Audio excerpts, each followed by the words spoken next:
هاوشان لەگەڵ هەوڵە حکومیەکان بۆ چارەسەرکردنی کێشەکانی نێوان هەرێم و بەغداد و دابینکردنی موچە و شایستە داراییەکانی هەرێمی کوردستان ڕێگەی دیبلۆماسی و دانوستانی سیاسی بە یەکێک لە کلیلەکانی چارەسەری کێشەکان دادەنرێت. لەو چوارچەوەدا یەکێتی نیشتیمانی کوردستان لە سۆنگەی خەمخۆری بۆ چارەسەری کێشەکان و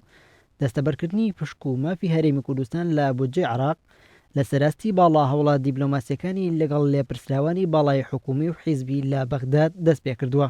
هاوسەرۆکانی یەکێتی نیشتیمانی کوردستان بەجیا بەڵام هاوتەریب لەگەڵ یەکتر لە سەراستی ناوخۆ و دەرەوەی عێراق و تەنانەت لە سەر ئاستی نێودەوڵەتیش دەستیان بە تاقیکردنەوەی ڕێگەچاری دیبلۆماسی و سیاسی کردووە لە پێناو چارەسەرکردنی کێشەکانی نێوان حکوومەتی هەرێم و حکوومەتی ناوەند و دەرباسکردنی هەرێمی کوردستان و خەڵک و موچەخۆرانی لە قەیران و کێشەی ئابووری. لە هور شێخجەنگی هاوسەرۆکی یەکێتی چەندین جار سەردانی بەغدادی پایتەختی کردووە و چاوی کەوتووە بە سەرۆکوەزیرانی عێراق و سەرکردە و سەرۆکی پارتە سیاسیە سەرەکیەکانی عێراق.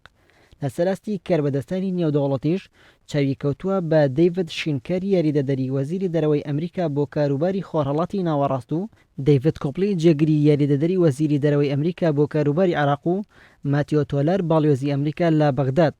لا سەرجەم کۆبوونەوە و دیدارەکانیشی جەختی کردوێتەوە کە دەیانەوێت خاڵی کۆکارەوە بن لە نێوان هەرێم و بەغداد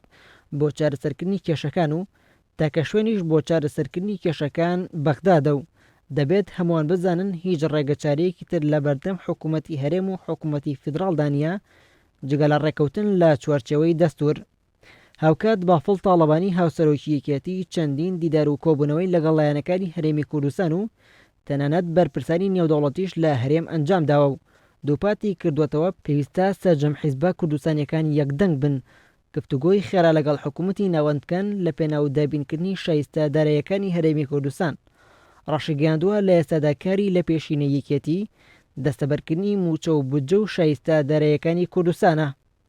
هەوڵەکانی یەکێتی بۆ چارەسەرکردنی کێشەکانی نێوان هەرێم و بەغداد لە کاتێکدایە